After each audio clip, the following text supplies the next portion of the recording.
All right, ladies and gentlemen, welcome to the show. A little bit different this time around. We're not going to be discussing crypto. We're talking the stock market.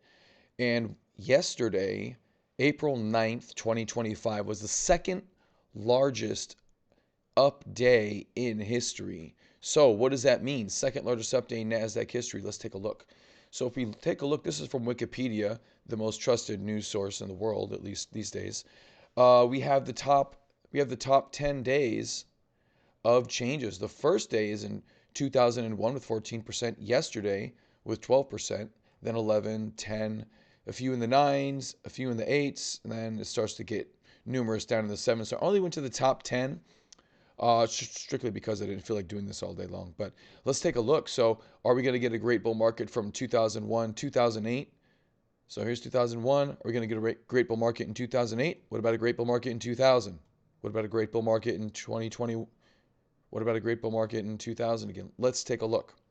So this is the second largest bullish day in history percentage-wise, which is interesting because a lot of them, if you saw, are actually focused around earlier times. You think of our stock market days a lot more volatile, but apparently 2001 takes the cake. Let's take a look at 2001 and see if that was a good day. Good day in 2001. I'm going to zoom out a little more. This is taking too long.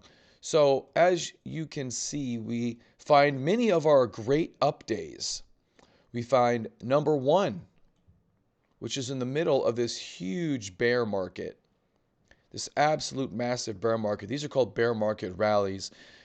Rumor is, and I don't have any classical training in this by a college or anything, just 25 years of experience, is that these happen due to short covering rallies. So people get heavily shorted and they know that the market doesn't like going down very long, so they end up covering their shorts aggressively. And that's usually what causes these massive, massive uptrends, or at least up days. So here we go. Number one, 1/3/2001, met with a small consolidation, minor uptrend, then a follow through to the downside. What about number two? Well, we know what number two is. What about number three? Over here in 2008. Number three in 2008, big short covering rally. Now, the market did go down lower, but not a ton, but it took a very long time for it to actually gain its health again. Okay, and let's take a look at number four. I don't know, was that back over here? I don't know. Yep, back over here, 2000, a little bit earlier in the cycle. And we'll just stay here for a bit and kind of analyze some of these candles. Then go through 2008, then go through 2020, and juxtapose what may happen in 2025. So number 10 was pretty abruptly after the 2001 top. Keep in mind, there should be some more data here, but this is the Nasdaq futures, and that's as far back as it goes. But the market was substantially lower for a substantial period of time. This was a huge run into 2000, a massive run. So at this point, probably most of the market thought that maybe this was good and that we were just gonna continue on. So we did bounce up for a little while. So here's your big day volume, not the best, oddly enough, but then you have some follow through here, which is good, right? And then you have a little bit of movement, and then you have some slight higher highs. You end up with a broadening wedge pattern is really what it looks like. I didn't do this ahead of time, by the way. End up with kind of a broadening wedge pattern, and then we do end up falling apart further. Again, we undercut this low. It takes us several months, about 6 months, to undercut it. And then we have some more of these large rally days. Now, I didn't do the big down days. I was just worried about the big up days because yesterday, with the Nasdaq being up a full-blown 10%, which is a rarity, actually 12%, there's only been 4 days where the Nasdaq's been up 10%. So I can just imagine a lot of people are thinking it's a very bullish thing, which is why I'm doing this short video, is because I want you guys to realize that the story hasn't been written yet, okay? 2000 came out of a very large uptrend, kind of an over-leveraged market. The Federal Reserve stopped printing money, and the market really didn't like that. So you can actually do your own research, and I advise that you do that. Why did the 2000 market happen? There wasn't, I mean, we know about the bubble, but if all you're going to say is the bubble, well, you're not very well informed, are you? It actually had to do more with the Fed than with the stock market bubble. But when those two things coincide, the Fed and removal of liquidity and some type of a bubble, you can get markets like this. So on over here to 2008, we know about 2008, the financial crisis. Here you find two of your largest up days, and both not coming out of it, both not ending it, smack dab in the middle, just like 2000, smack in the middle. This whole thing smack in the middle with these big up days. 2008, smack in the middle with these big up days. So it's hard, and I would say it's a little bit foolhardy to think that we're just going to rally due to these really, really big updates. So there's 3 and 5. Then we're going to move over here to, just zoom out, 2020. So was this coming out of 2020? A little bit. You did have one day coming out of 2020. I will argue, though, 2020 was a different beast. And I will say why. 2020, obviously COVID hit, everything was dropping tremendously.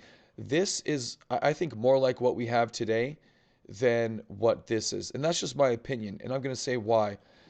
Around this time, and I don't have the headline data in front of me. Again, you can Google it. The Federal Reserve changed liquidity requirements for banks, saying they could use any asset they have and they didn't have to sell capital anymore. And so that's what stopped this entire market from just crashing into the dirt. Okay? But that wasn't the case over here. That wasn't the case here. Large upside volume, this one, or large upside, not a lot of volume here as well. And then we did continue a little bit further, and then the banks changed things, and then we went up. I would argue that your best entry was probably right about here, as a matter of fact. It wasn't here. It would have been here after the small consolidation on the way back up. And then we're left with today, or yesterday as the case may be. And what an interesting day it is, because it does have some higher volume, but you can see today we're already backing and filling a little bit. So what does it mean for the market right now? Do we go on and consolidate and then go on to a big uptrend? Well, I would argue that's based on potentially a number of things. What Trump did was pause tariffs on the rest of the world, except for China, which is our number one trading partner. And also they're hitting back with tariffs. So even though he capitulated a little bit, I think that's just to give him room to fight with China. If that's the case, I would argue we're not going out of this. If we're not going out of this, then what we have is an extremely wide range to work within, or break down. Either way, it gives us one of the widest ranges in history, the second widest range in history. This is a completely news-based event that's been happening. And let's go back to that number one day, because I talk about these ranges. And if you're not familiar with that, a range is typically where a stock, in this case an index, they'll usually stay within the range. Usually.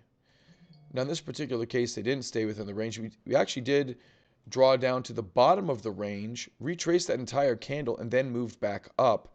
So in this, we may be more like this situation where it's more fluid.